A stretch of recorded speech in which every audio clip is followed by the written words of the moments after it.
അതിജീവിതയോടൊപ്പം എന്ന് പറഞ്ഞുകൊണ്ട് ഇപ്പോൾ കാണിച്ചു കൂട്ടുന്ന ഈ കോപ്രായങ്ങൾ എന്തൊക്കെയാണെന്ന് കണ്ടിട്ട് നമുക്ക് തന്നെ ചിരി വരിക.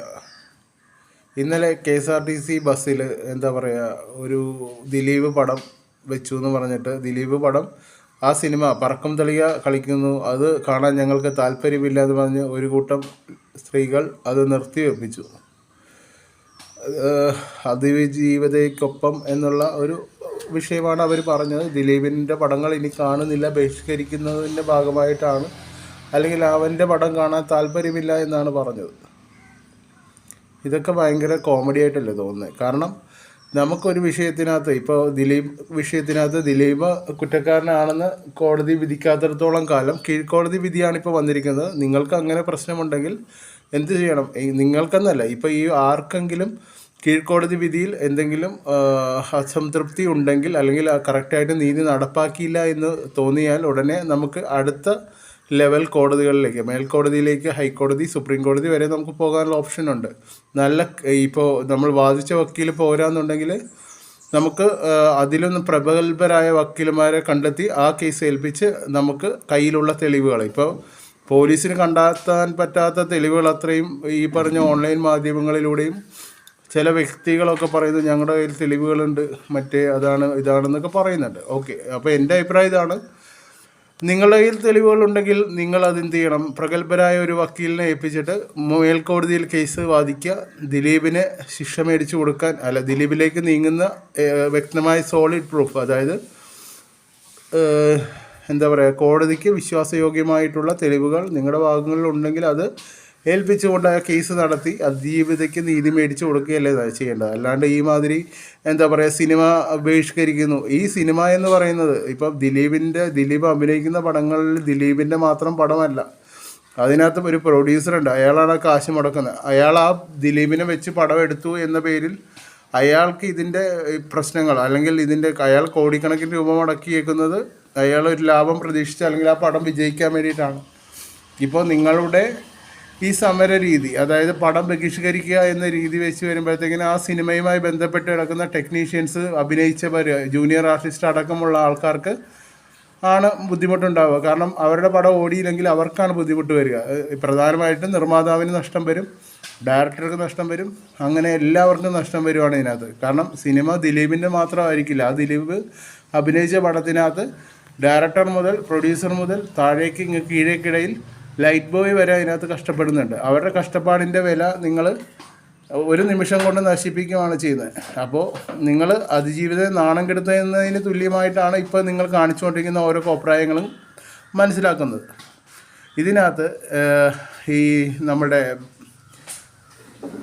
ഞാൻ മുൻകൂട്ടി ഇപ്പം നേരത്തെ പറഞ്ഞ പോലെ തന്നെയാണ്, നിങ്ങൾക്ക് എന്തെങ്കിലും പരാതി ഇപ്പോൾ കീഴ്ക്കോടതി വിധിയിന്മേലുണ്ടെങ്കിൽ അത് ദിലീപിന് ആണെങ്കിൽ, ദിലീപ് കുറ്റക്കാരനാണെങ്കിൽ ദിലീപ് ശിക്ഷിക്കപ്പെടണമെന്ന് തന്നെയാണ് ഞാനും പറയുന്നത്. പക്ഷേ അങ്ങനെ ഉണ്ടെങ്കിൽ അതിൻ്റെ നടപടിക്രമങ്ങൾ എങ്ങനെയാണ്? കീഴ്ക്കോടതിയുടെ വിധി നിങ്ങൾക്ക് അനുകൂലമല്ലെങ്കിൽ നല്ലൊരു വക്കീലിനെ ഏർപ്പെടുത്തിക്കൊണ്ട് ഹൈക്കോടതി അല്ലെങ്കിൽ മേൽക്കോടതിയിലേക്ക് പോകാനുള്ള ഓപ്ഷൻസ് നിങ്ങൾക്കുണ്ടായിരിക്കെ അത് ചെയ്യാതെ ഇമാതിരി കോപ്രായം കാണിക്കുന്നതിനോട് എനിക്കൊട്ടും യോജിപ്പില്ല. എനിക്ക് തോന്നുന്നു ഭൂരിപക്ഷം വരുന്ന കേരള ജനതയ്ക്ക് ഇപ്പോൾ ഇത് കാണുമ്പോൾ കോമാളിത്തരമായിട്ടാണ് തോന്നുന്നതെന്നാണ് എനിക്ക് തോന്നുന്നത്.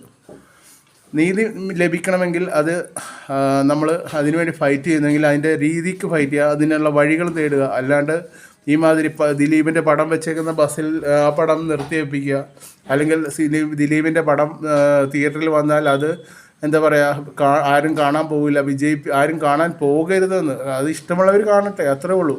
ആരും കാണാൻ പോകരുത്, വിജയിപ്പിക്കരുത്. ദിലീപ് അഭിനയിച്ച പടം എന്ന് പറഞ്ഞാൽ ദിലീപിൻ്റെ മാത്രം പടമല്ല, അതിനകത്ത് പ്രൊഡ്യൂസർ അടക്കം ബാക്കി എല്ലാവരുടെയും കഷ്ടപ്പാടും അവരുടെ പൈസ അധ്വാനം എല്ലാം അതിനകത്തുണ്ട്. അപ്പം നിങ്ങൾ മറ്റുള്ളവരുടെ ഈ ദിലീപിൻ്റെ പേരും പറഞ്ഞിട്ട് മറ്റുള്ളവരുടെ വയറ്റത്തടിക്കുന്ന രീതിയിലുള്ള സമരമുറകൾ ചെയ്യാതിരിക്കുക. നീതി വേണമെങ്കിൽ അതിനു വേണ്ടിയിട്ടുള്ള പ്രയത്നങ്ങൾ ചെയ്യുക. അതിജീവിതയ്ക്ക് ഒപ്പം തന്നെയാണ് എല്ലാവരും. ഈ പറയുന്ന ദിലീപിൻ്റെ കുറ്റം തെളിയിക്കപ്പെടുന്നവരെ ഈ പറയുന്ന ദിലീപിനോടും നമുക്കൊന്നും പ്രത്യേകം ഈ മമതയോ കാര്യങ്ങളൊന്നുമില്ല. ആരും ഈ പറഞ്ഞ പോലെ നമുക്ക് 10 പൈസ അതിന് വേണ്ടി പറഞ്ഞിട്ടൊന്നുമല്ല. പക്ഷേ കീഴ്ക്കോടതി വിധി മോശമാണെങ്കിൽ മേൽക്കോടതി വിധി അവസാന വിധി വന്നു കഴിയുമ്പോൾ മാത്രമേ നമുക്കറിയാൻ പറ്റത്തുള്ളൂ. ഇപ്പോൾ കീഴ്ക്കോടതി വിധി വന്നു എന്ന് കരുതിയിട്ട് ആ വിധി ഫൈനലല്ലാന്ന് എനിക്കും അറിയാം, നിങ്ങൾക്കും അറിയാം. പിന്നെ എന്തിനാണ് ഈ പറയുന്ന കാട്ടിക്കൂട്ടലുകൾ കാണിക്കുന്നതെന്നാണ് എനിക്ക് ചോദിക്കാനുള്ളത്. അപ്പോൾ ഇനിയെങ്കിലും ഇമാതിരി എന്താ പറയുക ആൾക്കാരെ ചിരിപ്പിക്കുന്ന രീതിയിലുള്ള സമരമുറകൾ ഇപ്പോൾ ഇന്നലെ KSRTCയിൽ നടന്നത് ശരിക്കും പറഞ്ഞു കഴിഞ്ഞാൽ അവരുടെ വികാര പ്രകടനങ്ങളാണ് എന്ന് മനസ്സിലാക്കാൻ സാധിക്കുന്നു. എന്നിരുന്നാൽ പോലും ഇത് ശരിക്കും പറഞ്ഞാൽ അതിജീവിതയെ പറയിപ്പിക്കുന്നതിന് തുല്യമാണ്. കാരണം നിങ്ങളിപ്പം KSRTC ബസ്സിൽ യാത്ര ചെയ്യുമ്പം ഇപ്പം 5 പേർക്ക് ആ പടം പ്ലേ ചെയ്യേണ്ടതെന്നായിരിക്കും, ചിലപ്പം ബാക്കിയുള്ളവർക്ക് പ്ലേ ചെയ്യണമെന്നായിരിക്കും. അതിനകത്ത് എതിരഭിപ്രായം പറയുന്ന ആൾക്കാരുടെ വോയിസും ആ വീഡിയോയിലുണ്ട്. അപ്പോൾ നിങ്ങൾക്ക് ആ പടം നിർത്തി വെപ്പിക്കണം അല്ലെങ്കിൽ കാണാൻ പറ്റില്ല എന്ന് താല്പര്യമില്ലെങ്കിൽ നിങ്ങൾക്ക് സൈഡിലെ വ്യൂവിൽ അല്ലെങ്കിൽ പുറത്തേക്ക് നോക്കിയിരിക്കാനൊക്കെ സാധിക്കുന്നതാണല്ലോ. അപ്പം നമുക്ക് മറ്റുള്ളവരുടെ നമ്മൾക്ക് പറയാനുള്ള അഭിപ്രായ സ്വാതന്ത്ര്യമുണ്ട്, അതേപടി തന്നെ മറ്റുള്ളവർക്ക് ആ സിനിമ കാണാനുള്ള സ്വാതന്ത്ര്യമുണ്ട്. ആ സ്വാതന്ത്ര്യത്തിൽ നമ്മൾ കയറി കൈകടത്തുന്നത് വളരെയധികം തെറ്റാണ്. അപ്പോൾ നമുക്ക് ആ സിനിമ കാണണമെങ്കിൽ കാണണ്ട, അത്രേ ഉള്ളൂ. അതിന് പകരം അത് നിർബന്ധമായി നിർത്തിവെപ്പിക്കുക.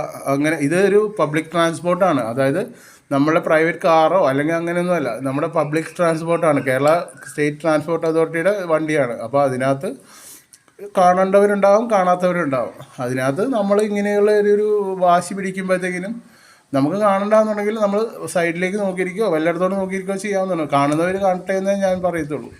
ഇതൊന്നും അല്ല ഇതിൻ്റെ രീതി. ശരിക്കും നിങ്ങൾക്ക് ന്യായം നീതി വേണമെന്നുണ്ടെങ്കിൽ അതിനു വേണ്ടിയിട്ടുള്ള പ്രഗത്ഭരായ വക്കീലന്മാരെ ഏർപ്പെടുത്തിക്കൊണ്ട് മേൽക്കോടതികളിൽ അപ്പീൽ കൊടുത്തുകൊണ്ട് വിധി നല്ല രീതിയിൽ നമുക്ക് അനുകൂലമാകുന്നതിന് വേണ്ടിയുള്ള തെളിവുകൾ ഇനിയും നിങ്ങളുടെ കയ്യിലുണ്ടെങ്കിൽ അത് നൽകിക്കൊണ്ട് ആ കേസ് വിജയിപ്പിച്ച് ഗൂഢാലോചന ആര് നടത്തിയിട്ടുണ്ടോ അവർക്ക് ശിക്ഷ മേടിച്ചു കൊടുക്കാൻ സാധിക്കണം. അല്ലാതെ ഇമാതിരി കോപ്രായം കാണിച്ച് നാട്ടുകാരെ കൊണ്ട് പറയിപ്പിക്കരുത്.